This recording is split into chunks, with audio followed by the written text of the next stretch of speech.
चलिए आइए हम लोग इस बुक की शुरुआत करते हैं। ये हमारा सीरीज नंबर 1 है, चैप्टर नंबर 1 है।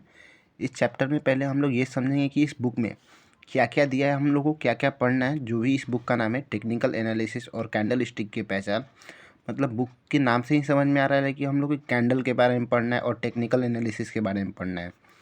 तो इस वीडियो में हम लोग पहले ये देख लेते हैं कि इस बुक में क्या क्या टॉपिक है। तो आज उस चीज़ पे डिस्कस कर लेते हैं, और जो भी कल मेरा ये वीडियो आएगा इस बुक के रिलेटेड, तो कल से हम लोग टॉपिक वाइज पढ़ेंगे अपना। तो आज सबसे पहले ये देख लीजिए कि पहला जो हमारा टॉपिक है ये है स्टॉक मार्केट बेसिक। कि स्टॉक मार्केट बेसिक होता क्या है।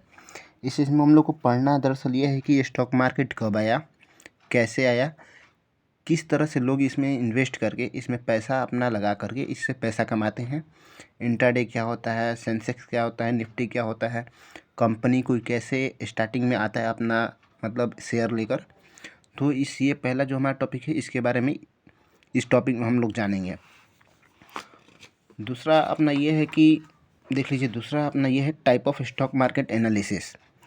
Type of stock market analysis मतलब ये होता है कि स्टॉक मार्केट में हम लोग किस तरह से जाने कि कौन सा शेयर या स्टॉक में पैसा लगाना चाहिए, कौन सा स्टॉक ऊपर जाने वाला है, किस स्टॉक में हम लोग पैसा लगाएंगे लोग तो हमारा कैपिटल बढ़ेगा, इंक्रीज होगा, हम लोग को प्रॉफिट होगा। ये सब ये पढ़ लेंगे इस टॉपिक में। थर्ड अपना टॉपिक है basic of technical analysis. Technical मतलब होता है कि किसी, तो थर्ड अपना टॉपिक है बेसिक ऑफ टेक्निकल एनालिसिस। इसमें हम लोग पढ़ लेंगे सप्लाई एंड डिमांड कहाँ पे है, सपोर्ट एंड रेसिस्टेंस किसको कहते हैं, वॉल्यूम क्या है, ट्रेंड रिवर्सल क्या है, डाइवर्जेंस क्या है, विस्पे क्या है और रिस्पेक्ट क्या है। तो ये 5-6 टॉपिक के बारे में हम लोग टेक्निकल एनालिसिस में पढ़ लेंगे। चौथा अपना आता है introduction to the candlestick charting. Candlestick मतलब आपको समझ में आया कि अगर किसी भी स्टॉक का आप लोग चार्ट खोलते हैं, अगर आपको ग्राफ खोलना है कि कैसे पता करें कि अभी मार्केट कहाँ पे चल रहा है, अपने निचले लेवल पे चल रहा है, ऊपर चल रहा है, बीच में चल रहा है, तो हम लोग उसको चार्ट पे देखते हैं। और चार्ट पे जब आप देखिएगा तो वहाँ पे कैंडल जैसा, जैसे मोमबत्ती होता है बड़ा बड़ा लंबा सा, वैसा वहाँ पे कुछ उसी प्रकार का बना रहता है।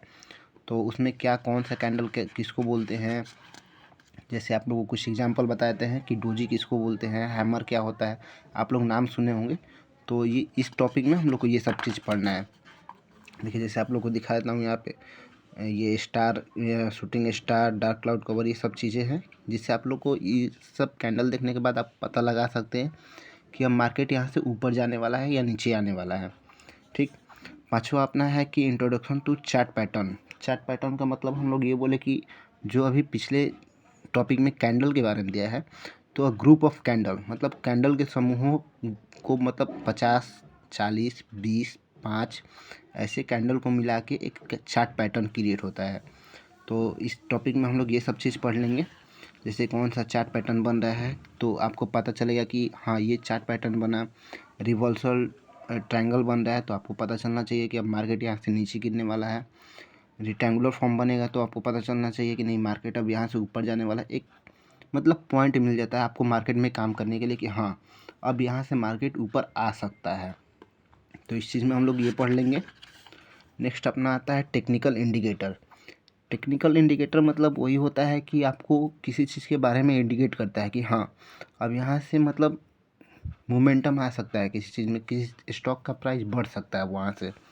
तो इसमें बहुत सारे इंडिकेटर दिया हुआ है, RSI, MACD, सोकास्टिक ऑसिलेटर, ये सब के बारे में इसमें पढ़ लेंगे।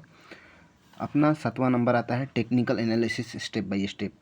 अब मान लीजिए किसी स्टॉक में आपको इन्वेस्ट करना है तो आपको सबसे पहले क्या चीज़ उस स्टॉक के बारे में पता करना चाहिए। जैसे एग्जांपल मान के सुनिए कि मान लीजिए मेरा एक कंपनी है, कोई मेरा एक कंपनी है, उस कंपनी का मालिक हम हैं। अब हम कहाँ कहाँ अपना पैसा इन्वेस्ट करते हैं, किस मेथड में करते हैं, मेरा 2-4 साल पीछे का क्या बैकग्राउंड है, मैं कितना अपनी कंपनी पर मेहनत कर रहे हैं, इस पे डिपेंड करता है ना। तो वही चीज़ इसमें दिया है कि आप लोग को अगर किसी भी स्टॉक में पैसा इन्वेस्ट करना है तो सबसे पहले आपकी उस कंपनी के बारे में क्या जानना चाहिए, फिर उसके बाद क्या जानिए, फिर टेक्निकल उसमें टर्म आता है कि आपको उसमें कितना पैसा लगा रहा है कंपनी एक साल में, तो उसमें कितना प्रॉफिट बना रहा है कंपनी अपना। क्योंकि कहीं से देखिए तो जब किसी कंपनी को प्रॉफिट होगा तब जाके हम लोग को भी प्रॉफिट होगा। मान लीजिए हम किसी कंपनी में पैसा लगाएं, वो कंपनी मतलब घाटे में चल रही है, तो हम भी जाहिर सी बात है घाटे में चलेंगे। 8वां अपना टॉपिक है स्टॉप लॉस थ्योरी। जी, सबसे मतलब आपको बोले कि जो भी इस टॉपिक में इस बुक में इम्पोर्टेंट है, सबसे इम्पोर्टेंट यही चीज़ है, stop loss theory. Stop loss theory मतलब आपको एक रामबाण इलाज है आपके पैसा ना डूबने का। अगर आपको पैसा अपना नहीं डुबाना है तो सबसे अगर आप किसी भी चीज़ पे फोकस कीजिए या ना कीजिए, आपको ये जो टॉपिक है इस पे एकदम स्पेशली फोकस करना पड़ेगा कि ये चीज़ क्या है। अगर आप ये चीज़ सीख जाओगे ना तो आप पैसा मार्केट से ईजिली बना लोगे, आपका पैसा कभी डूबेगा नहीं, कभी भी आप बड़े लॉस में नहीं जाओगे अगर आप लोग स्टॉप लॉस थ्योरी समझ लिए तो। ये बात है। नेक्स्ट हमारा टॉपिक होता है कि स्टॉक का सिलेक्शन स्ट्रैटेजी क्या क्या क्रिएट करें, कहाँ पे आपको लगेगा कि हाँ ये चीज़ होता है तो ये चीज़ होना चाहिए। अगर कोई एक चीज़ इंडिकेट कर रहा है कि नहीं अब यहाँ से मार्केट में पैसा आ रहा है यानी कि मार्केट बढ़ेगा, आप किसी स्टॉक में पैसा लगाइए तो वहाँ से पैसा आपका बनना चाहिए, ना कि लॉस में जाना चाहिए। तो इसमें हम लोग ये स्ट्रैटेजी यूज करते हैं। ठीक, अब नेक्स्ट अपना टॉपिक देखते हैं, case studies of technical analysis. अब जैसे मान लीजिए कि हम लोग तो मतलब आप लोग सब लोग, हमको जहाँ तक लगता है कि आप लोग केमिस्ट्री पढ़े होंगे। केमिस्ट्री में भी ये होता है, एक्सेप्शन वाली बात उसमें बहुत ज़्यादा आती है कि ये चीज़ होता है कब, कि ये जब चीज़ होगा तब। तो इस चीज़ में भी सेम कंडीशन है। अगर RSI आप कोई भी टेक्निकल यूज कर रहे हैं, इंडिकेटर यूज कर रहे हैं, तो उसमें टर्म्स एंड कंडीशन होता है कि जब ये चीज़ होगा तभी आप इस चीज़ को अप्लाई कर सकते हैं, यानी कि ये टाइम टाइम फ्रेम पे चलता है। अगर 1 घंटे टाइम फ्रेम पे अगर आप काम करते हैं, वहाँ पे RSI दिखा रहा है कि इंडिकेट कर रहा है कि यहाँ पे सपोर्ट जोन बन रहा है RSI के थ्रू, तब जाके आप लोग वहाँ पे काम कर सकते हैं। और अपना ये भी एक टॉपिक है sources of stock market information, कि स्टॉक मार्केट के में काम करने के लिए सबसे पहले आपको चीज़ ये पता होना चाहिए कि किसी स्टॉक के बारे में जानना कि उस स्टॉक में अभी तत्काल में क्या चल रहा है, क्या न्यूज है, उसमें कहीं कोई कंपनी अगर उसके साथ मर्ज है तो उसका तो हाथ नहीं छोड़ दिए ना। ये सब बारे में पता करना है कि कंपनी की इन्फॉर्मेशन निकालना है हमको, तो कहाँ से पता चलेगा।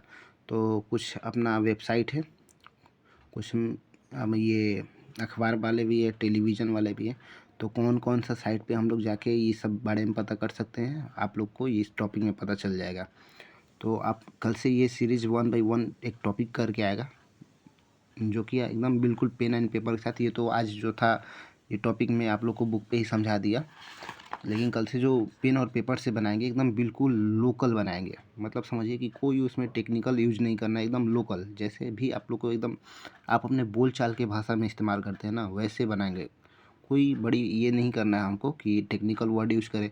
मेरा मेन मोटिव है आप लोग को समझाना। अगर आप लोग समझ गए इस चीज़ को तो बहुत अच्छी बात है। आप लोग इस वीडियो को अपने दोस्तों तक पहुँचाएं ताकि वो लोग को भी पता चले कि हाँ स्टॉक मार्केट से भी पैसा बनता है। अगर देखिए वही होता है चीज़ कि आप बिना नॉलेज के आपके पास नॉलेज है ही नहीं और किसी चीज़ में कूद गए, वहाँ पे आपको नुकसान छोड़ के फ़ायदा नहीं होगा। तो सबसे पहले ये है कि आप लोग नॉलेज लीजिए, पढ़िए, जानिए इसके बारे में कि होता क्या है, उसके बाद आप अपना पैसा इन्वेस्ट कीजिए। Thank you.